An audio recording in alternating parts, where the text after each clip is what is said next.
Lateral entry के नाम पे कोई पिछड़ा नहीं जाएगा।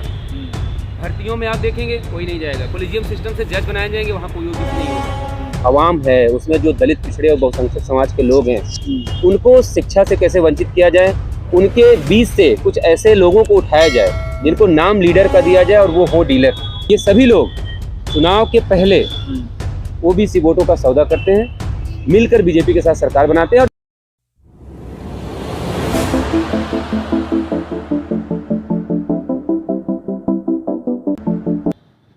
नमस्कार दोस्तों, मैं सुमित यादव लखनऊ में इस समय मौजूद हूं और पिछले 2 साल से लगातार आप लोग वो तस्वीरें प्रदर्शन की 69 शिक्षक भर्ती में जो पिछड़ों के साथ घोटाला हुआ उसकी तस्वीरें आप लोग अपनी स्क्रीन पर देख रहे हैं। हम लोग भी पिछले कई दिनों से वो दिखा रहे हैं कि किस तरीके से घोटाला हुआ।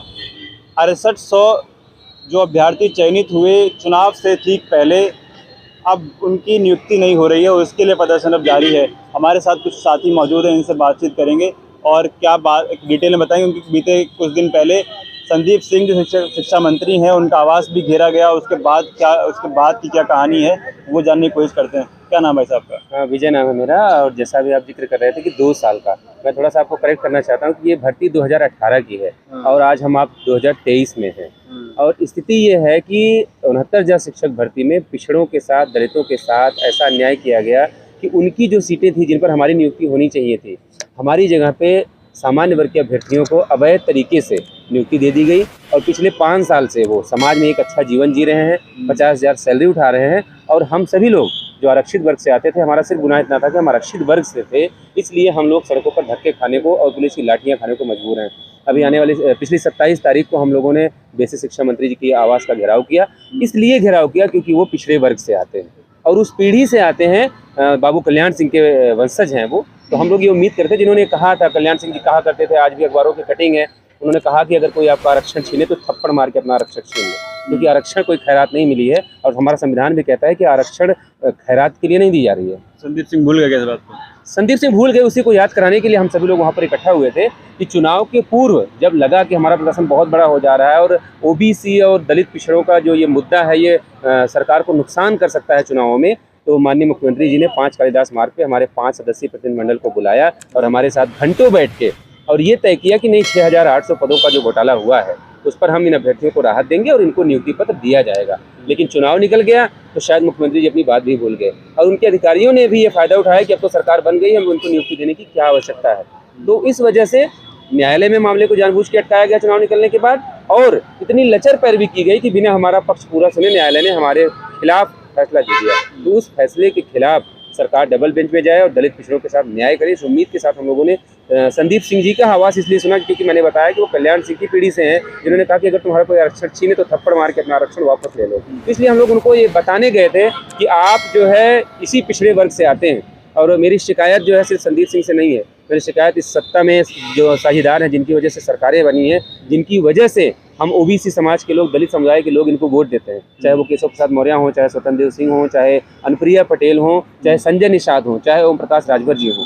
ये सभी लोग चुनाव के पहले ओबीसी वोटों का सौदा करते हैं, मिलकर बीजेपी के साथ सरकार बनाते हैं। और जब उनकी सरकार बन जाती है तो हमारे जैसे दलित पिछड़ों के जो नौजवान, जो युवा काबिल हैं, जो विभाग में, शिक्षा विभाग में इस समय होते हैं, उनको 5 साल से हमें सामाजिक स्तर हमारा गिराया गया, हमारा आर्थिक, सामाजिक, मानसिक हर तरीके का शोषण किया जा रहा है।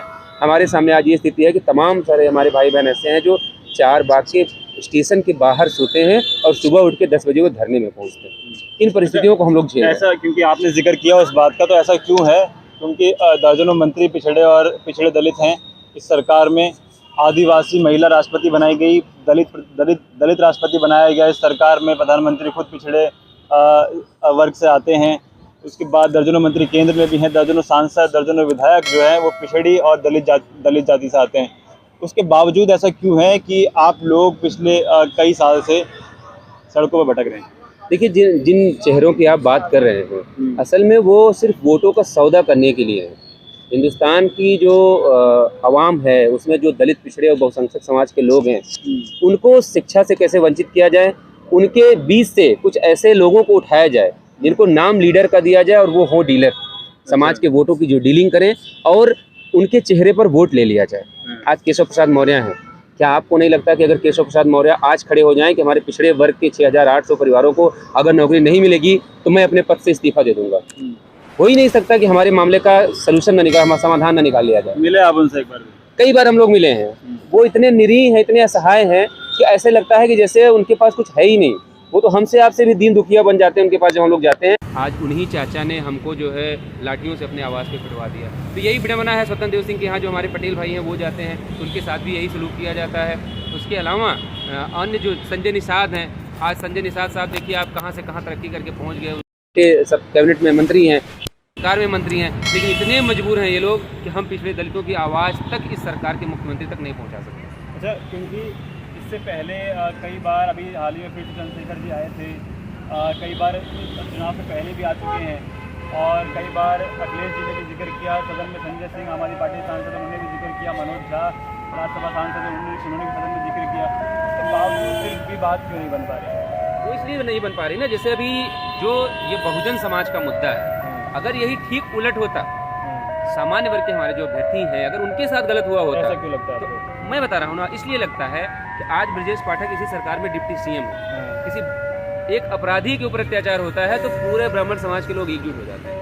वो अपने आप की यूनिटी बना के रखते हैं कि सरकार में उनका दबदबा है। हमारे समाज के जो लीडर हैं वहाँ पे, मैंने आपसे कहा ना वो लीडर है ही नहीं, असल में सिर्फ वोटों के सौदागर हैं। वो वोटों का सौदा करते हैं, उनके मुखौटे आगे के, जैसे अभी आप जिक्र कर रहे थे, मैं थोड़ी देर पहले सुन रहा था, आपने कहा कि प्रधानमंत्री जो है पिछड़े वर्ग से आते हैं, तो वो उनको पिछड़े तब याद आते हैं जब उनको वोट लेना होता है। लेटरल एंट्री के नाम पे कोई पिछड़ा नहीं जाएगा, भर्तियों में आप देखेंगे कोई नहीं जाएगा, कोलिजियम सिस्टम से जज बनाए जाएंगे, वहाँ कोई ओबीसी नहीं होगा।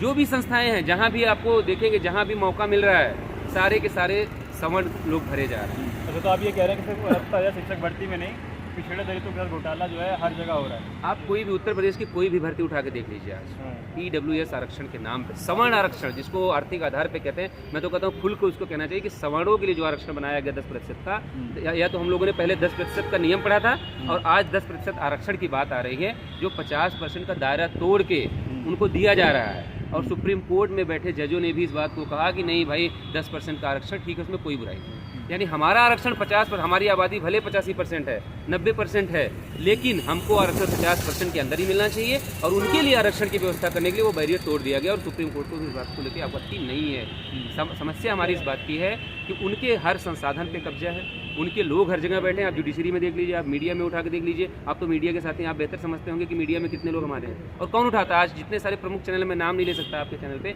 कितने सारे चैनल हैं और किस स्तर पे जाकर रिपोर्टिंग कर रहे हैं, कौन बेरोजगारों की कवरिंग करता है, आप बताइए।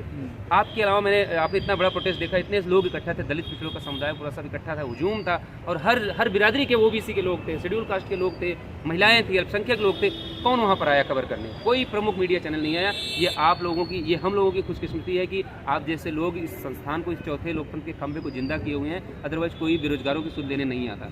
तो विडंबना ये है कि जिस मीडिया को लोकतंत्र का चौथा खंभा कहा जाता है, उसके पूरी तरह से उन्हीं का कब्जा है। लेकिन अब मैं दोबारा आ रहा हूँ भर्ती के मामले पे, क्योंकि कोर्ट का फैसला आया, कोर्ट के फैसले से फिर कैसे लड़ाई होगी? जब तो कोर्ट ने जाहिर कर दिया क्या खत्म होगी बात फिर तो?